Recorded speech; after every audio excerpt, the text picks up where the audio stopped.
Do you know that feeling of being watched? That feeling upon your back, creeping up your spine, that you are not alone. Imagine that feeling, that lingering feeling, and living with it for the rest of your life. This is the nightmare faced by Maria and Derek Broaddus. And it all started simply with a letter delivered to their newly bought home, signed The Watcher.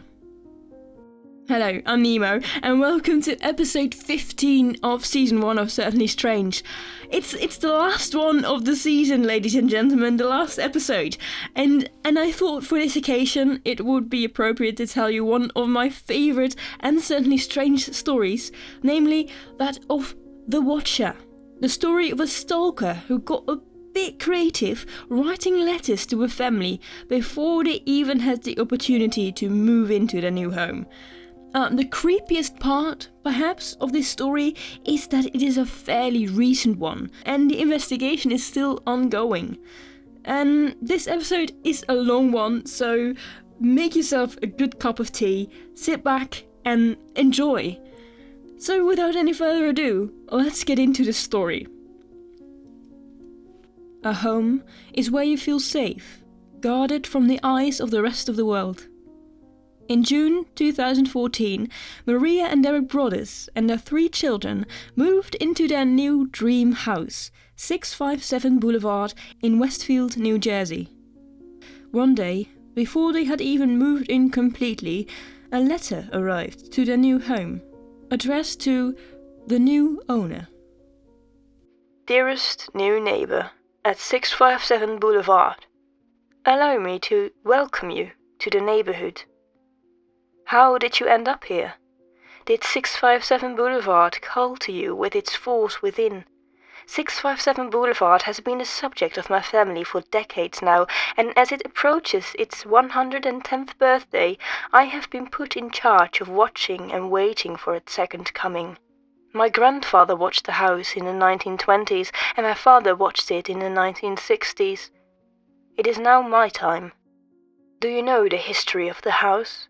Do you know what lies within the walls of 657 Boulevard? Why are you here? I will find out. I see already that you have flooded 657 Boulevard with contractors so that you can destroy the house as it is supposed to be. Bad move. You don't want to make 657 Boulevard unhappy. You have children. I have seen them. So far, I think there are 3 that I have counted. Are there more on the way? Do you need to fill the house with the young blood I requested? Better for me, was your old house too small for the growing family? Or was it greed to bring me your children? Once I know their names, I will call to them and draw them to me. Who am I? There are hundreds and hundreds of cars that drive by 657 Boulevard each day. Maybe I am in one. Look at all the windows you can see from 657 Boulevard. Maybe I am in one. Look out any of the many windows in 657 Boulevard at all the people who stroll by each day. Maybe I am one. Welcome, my friends, welcome. Let the party begin. The Watcher. It was late in the evening as Derek Broaddus sat alone, reading the letter.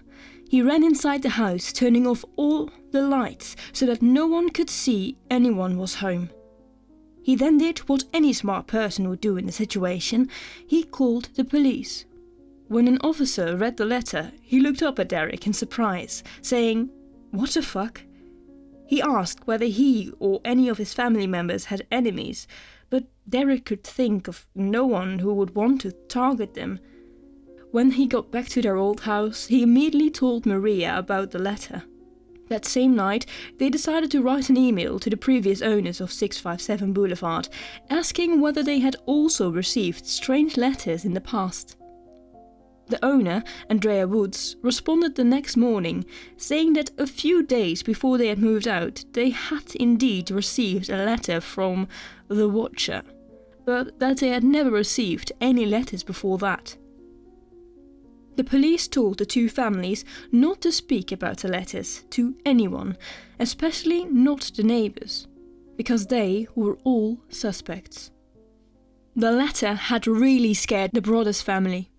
Derek cancelled the working trip he was supposed to go on, and he kept a strict eye on their children. A few days after the letter, Maria and Derek went to a barbecue across the street, where they kept screaming at their kids to stay close. "People must have thought we were crazy," said Maria. And that was not so strange. To them, everyone around them was a suspect. When Derek gave a tour through his new house to a couple of his neighbours, his blood froze when one of the women mentioned that it was nice to have some young blood in the neighbourhood. There were 2 weeks of peace, however much peace you can have when you think you are constantly being watched. Then, one day, Maria stopped by the house and noticed that there was another envelope. She immediately recognized the thick black lettering. Mr. and Mrs. Broaddus, welcome again to your new house at 657 Boulevard. The workers have been busy, and I have been watching you unload carfuls of your personal belongings. The dumpster is a nice touch. Have they found what is in the walls yet? In time they will. I am pleased to know your names now, and the name of the young blood you have brought to me. You certainly say their names often. One child has been painting on the easel in the backyard. Is she the artist of the family?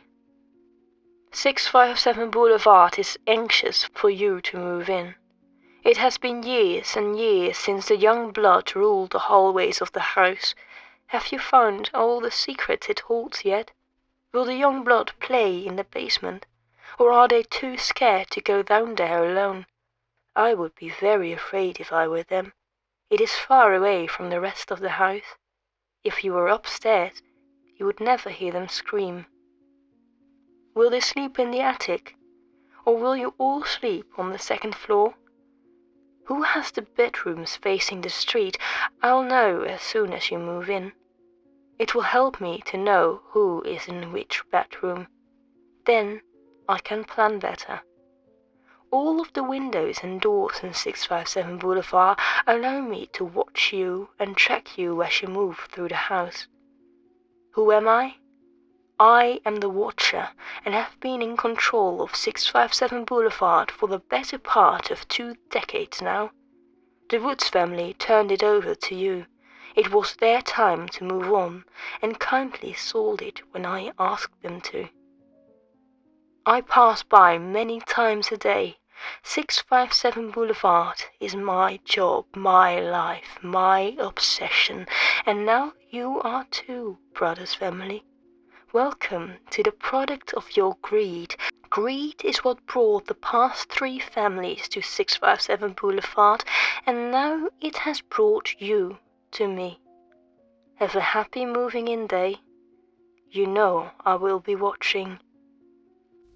Immediately after this second letter, Derek and Maria decided that they would not bring their kids to the house again. Several weeks later, another letter from the Watcher arrived. Where have you gone to? 657 Boulevard is missing you. At some point, Derek ended up chatting with John Smith, who lived 2 doors down 657 Boulevard. Smith told Derek about the Langford family, who were the longest living family on the block. Peggy Langford was in her 90s, and several of her adult children, all in her 60s, lived with her. The family was a bit odd, Smith said, but harmless. With this information, Derek thought that he had cracked the case. The Langford house stood in just the right position to see the easel on the porch, and Richard Langford, the father of the family, had died 12 years earlier, coinciding with what the Watcher said, that he had been watching 657 Boulevard for the better part of 2 decades. The police brought the son of the family, Michael Langford, to the police station, where they interviewed him. Michael had been diagnosed with schizophrenia as a young man. He sometimes spooked newcomers to the neighborhood when he did strange things like walk through their backyard or peek into the windows of the homes that were being renovated. Michael, however, denied even knowing about the letters. The investigation into the Watcher stalled, and frustrated, Maria and Derek began their own investigation. They installed webcams in the house, and Derek spent nights hiding in the dark, watching to see if someone was stalking the house. The Broadduses even hired a private investigator who investigated the Langfords, but came up empty. They also hired Robert Lenihan, a former FBI agent, to conduct a threat analysis. Lenihan recognized several old-fashioned tics in the letters that pointed to an older writer, around their 50s or 60s. The letters also had a certain literary panache, which suggested that it was written by someone who read a lot of books. Lenihan also noted there was no real anger in the way the Watcher was writing, which suggested that they were not a macho type of person, but that there was a certain erraticism in the way the Watcher wrote, because they made strange typos and even got the date on the first letter wrong. By the end of the year, the police still had nothing. The only thing that they had found was that the DNA on the letters was that of a woman. But the Watcher had been smart. They had left no digital trail, no fingerprints, and no clue to their identity. Meanwhile, Derek was growing more and more paranoid, and Maria would break down in sobs on random moments throughout the day. Meanwhile, the Watcher was growing more and more unhinged. 657 Boulevard is turning on me. It is coming after me. I don't understand why. What spell did you cast on it? It used to be my friend and now it is my enemy. I am in charge of 657 Boulevard. It is not in charge of me. I will fend off its bad things and wait for it to become good again. It will not punish me. I will rise again. I will be patient and wait for this to pass and for you to bring the young blood back to me. 657 Boulevard needs young blood. It needs you. Come back. Let the young blood play again like I once did. Let the young blood sleep in 657 Boulevard. Stop changing it and let it alone.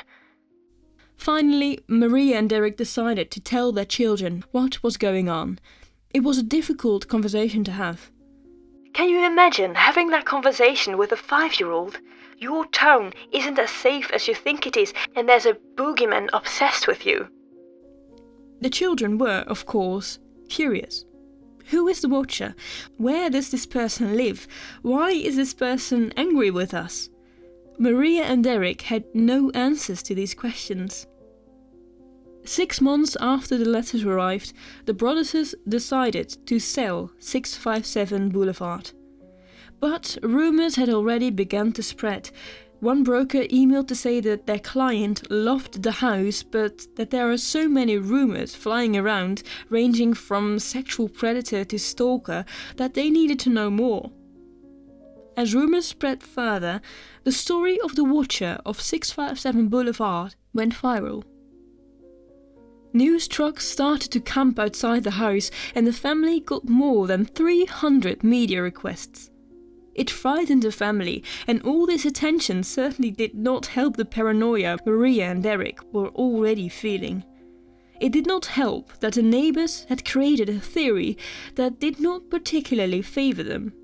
A theory that they had been faking the Watcher all this time, sending the letters to themselves and playing the victims in hopes of getting a movie deal. This does, however, not check out with the fact that Maria and Derek avoided the media when the story went viral, which they certainly wouldn't have done if they did this all for attention. It also aligns with the fact that Maria and Derek suffered massively because of the Watcher. Not just financially, because no one wanted to buy the house, but also mentally.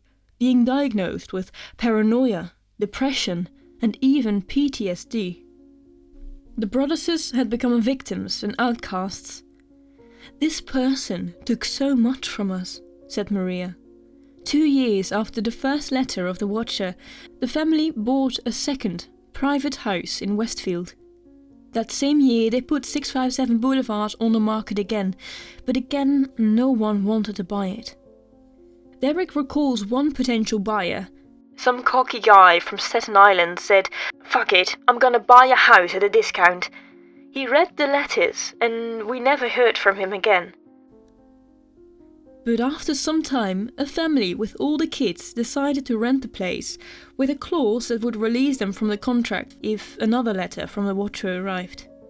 And like clockwork, there the Watcher was again, and now they were very angry.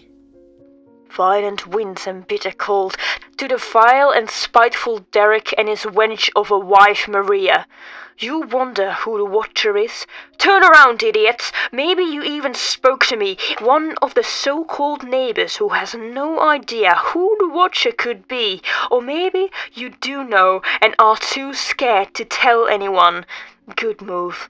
I walked by the news trucks when they took over my neighborhood and mocked me. I watched as you watched from the dark house in an attempt to find me. Telescopes and binoculars are wonderful inventions. 657 Boulevard survived your attempted assault and stood strong with its army of supporters barricading its gates. My soldiers of the boulevard followed my orders to a T. They carried out their mission and saved the soul of 657 Boulevard with my orders. All hail the Watcher! Maybe a car accident, maybe a fire, maybe something as simple as a mild illness that never seems to go away, but makes you feel sick day after day after day after day after day. Maybe the mysterious death of a pet. Loved ones suddenly die. Planes and cars and bicycles crash. Bones break. You are despised by the house, and the Watcher has won. It is yet unknown who or what the Watcher is, but we can all agree that it is certainly strange.